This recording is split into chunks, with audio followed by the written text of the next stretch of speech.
Welcome to the Police Accountability Report. As we've said before, this show has a single purpose: to hold police accountable. To do so, we report on stories across the country where police abuse their extraordinary powers. But we also take the time to examine the underlying political economy that also seems to make American policing above the law. But before we get into the report, if you have evidence of police misconduct or brutality, please share it with us, and we might be able to investigate, like we did for our viewers, Nick Pettit, Noli D, and Blind Justice. Please reach out to us either in the comments or message us at the Police Accountability Report on Facebook or at Eyes on Police on Twitter. And of course, you can email us privately at par@therealnews.com. And you can message me directly at Taya's Baltimore on Twitter or Facebook. Remember to like, comment, and subscribe.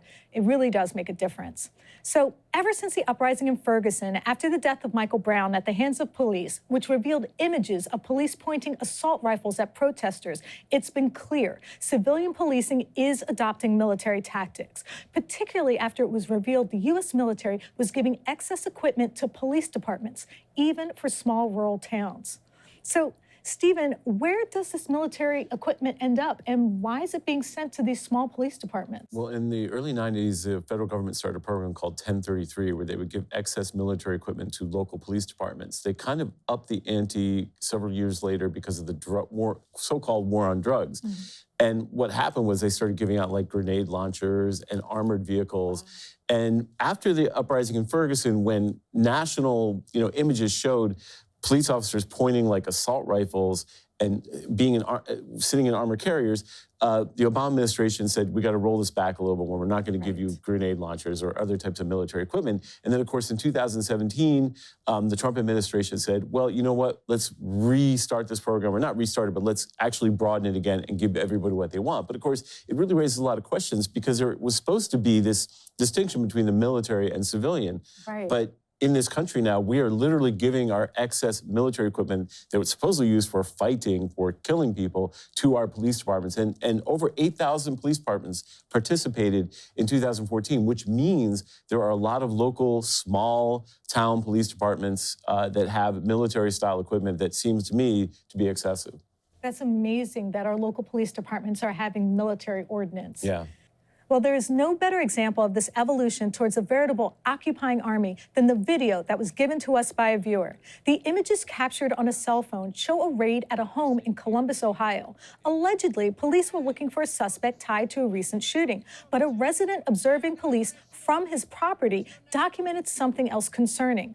One of the cops slaps a man across the face, and it's here where we see how militarized policing translates into something entirely unprecedented. That's because when the observer calls out police for their abuse, the police attack. As you can see, a cadre of officers dressed in military uniforms storm into his yard. And even though the observer is clearly on his own property, and even though the First Amendment clearly gives him the right to photograph police, they swarm his property without a warrant. And then this, an arrest. That's right, a man watching police from his own yard, exercising his constitutional rights, is arrested. And to find out what that meant and the consequences for him, we are pleased to be joined by Nick Pettit, the man who was the target of this police malfeasance. Nick, thank you so much for joining us. It's nice to meet you guys. Thanks for having me. Absolutely. So just give us a sense of how this all started. Why were the police there, and why did you decide to document the police? Well, to begin with, the police, they claimed that they were there because of an illegal firearm, like automatic weapons thing, something to have to do with that. And then it had to do with a street gang, supposedly, which is what was released recently by investigators.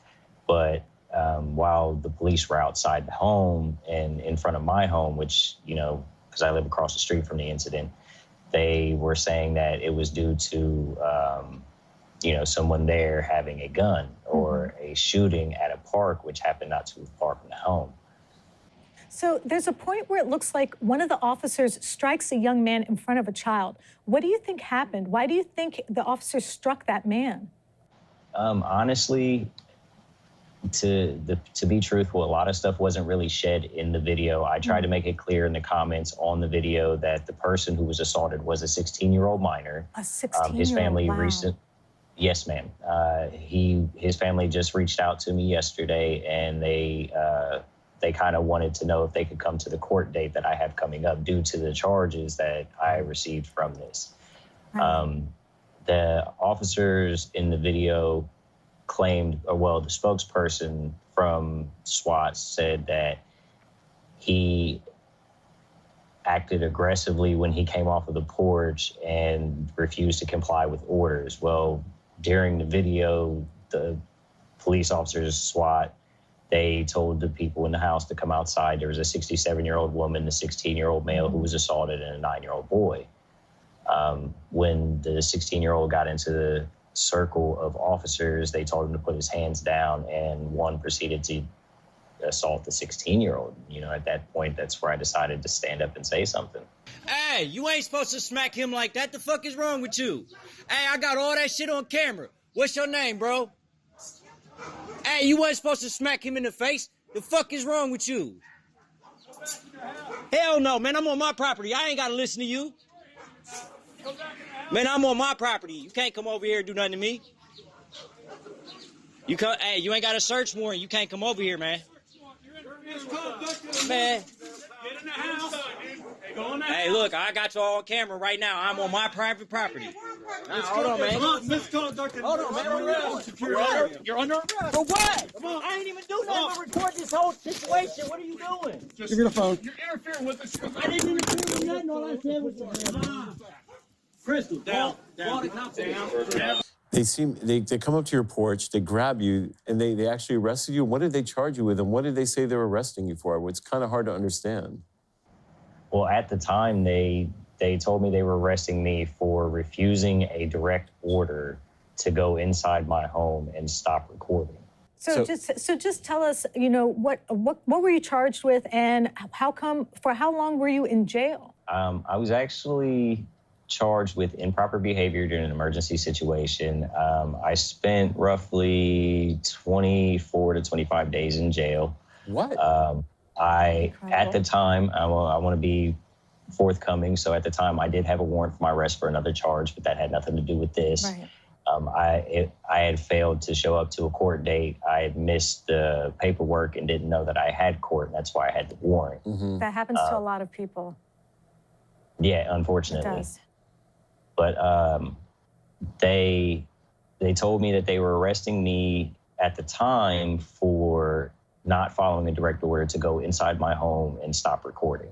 So let me ask you something. When it was first happening, you call out, you see this young man being hit in the face, and then the officers start yelling at you, and you see them approach your house. You see them storm into your yard. What was going through your mind when you saw them coming in this military uniform with these big guns? What were you thinking? There was a lot that was going on. I was thinking, you know, I'm probably going to get shot now. There's the thought of being severely abused. I mean, there's pictures on the police report of where they assaulted me. I had marks on my head, and I had marks on my legs, a dislocated shoulder from them doing, you know, what they did. It was just... You had a dislocated shoulder? Yes, sir, from where one of the officers pulled my arm behind my back. I had told him that I felt a lot of pressure and that it hurt, and he didn't care. He just kept pressing. That's terrible. So, wow. I mean, that's a severe injury. Did they treat you for that, or what happened when you were in prison or jail? No, they did not treat any injuries at our county jail. Our county jail is actually a really bad place to go because they don't tend to take care of any of the inmates here, and it's like it's almost as bad as the officers in the streets. They do what they want to do, and you know, they're essentially the same people who put on the SWAT uniforms. Wow. Is this, so you're saying that the relationship between the police and community, because they kind of look like an occupying army, is that indicative of how the police relationship is between the community and the police in Columbus? Not in total. We do have some good officers, but there are the few, like the ones in my video, and the ones I described that go down the road at 110 miles an hour with no lights on and not caring whether somebody's in the street. It's, it's 2 o'clock in the morning, that make the rest of the officers in Columbus look bad. Yes. Oh, so what specific charges are you facing now? How many charges, and what exactly is the case they brought against you? The charge I'm facing now, it's just one, but it's improper behavior during an emergency situation. Is it a misdemeanor or a felony, or what did they tell you? It's a lower misdemeanor. The reason why the original prosecutor on my case said she wanted to try the case was because at the time of my arrest, I had a warrant, but I don't understand why that had anything to do with what charges I'm facing and why I'm going to trial on that, because the officers didn't know for a whole half hour that I had a warrant. They didn't run my information until after everybody had come out of the house and they had cleared the home, which they found no guns, no drugs. The people they were looking for weren't even there. Really? So that was a futile raid then? Nothing came out of that? Exactly. Except for you ending up with medical bills, losing time in jail, and now having to even possibly pay legal fees. So someone did lose out in this scenario. It's just yes, ma'am. I lost my job and everything. You lost your job? Oh, I'm so sorry. Yes. Wow. I didn't know that. Let me ask you something. Do you know if these officers use any dash cameras on their cars or have body cameras? Because I really think having access to that footage would be important and would support your case. Do you know if they have body cameras or dash cams? They recently passed a law in Columbus where there's every officer is supposed to have a body camera, so there's protection against them using excessive force or any type of police brutality. In the incident, they claim that the SWAT officers didn't have body cameras on. When I got set down behind one of the police wagons, the officers there, they were regular clothes officers, like they had on uniform. They didn't have on the military uniform, the helmets and the big guns. They had body cameras on. The two officers that were there, they were like, this doesn't seem right. You don't seem like the type of person that it's aggressive or harm the situation. You mentioned that the family of the young man who was assaulted by the police officer wanted to support you in court. Are they showing up on your behalf because you stood up for their son? I believe so, yes. And let me just ask you one more question. How did you feel about police before this encounter, and how do you feel about them now? I never really gave the police too much thought at the time. Before the incident, it was just, hey, they have a job to do. Right. And as long as I stay out of trouble and I don't cause any trouble, then they won't come bother me. As long as I do the right thing, then I'll be okay. But now it's like, wow, I sit here and I inform an adult officer that he just assaulted a minor. Right. And here I am getting arrested and slammed in my face and my rights violated.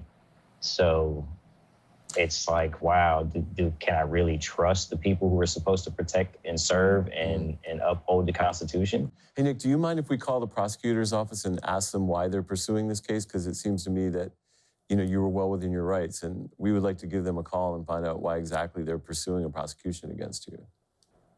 No, I don't mind at all. Okay.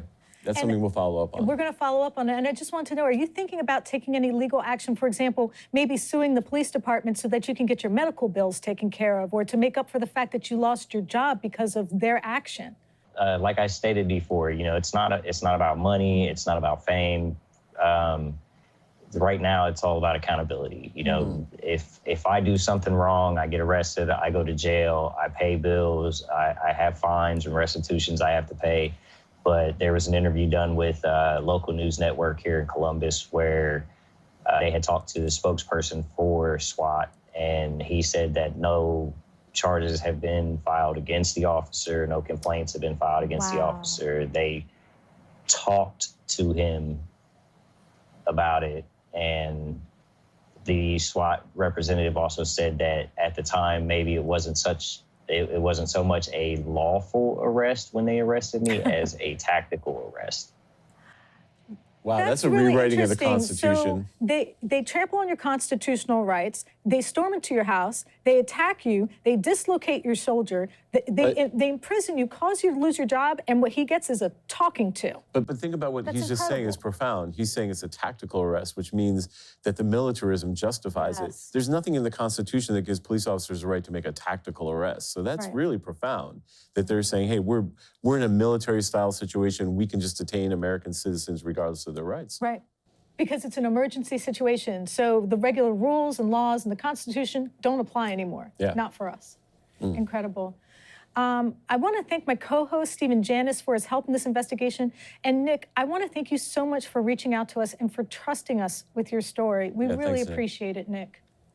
Thank you. I want to thank you guys for helping me share it. I mean, it's, like I said, it's about accountability now. You know, we get in trouble when we do something wrong. Why can't a person who wears a badge or who's supposed to protect us get in trouble when they don't? Well, we're going to follow up on this case because we're going to call the prosecutor and we're going to ask them if they want to come on and tell us and explain to us why.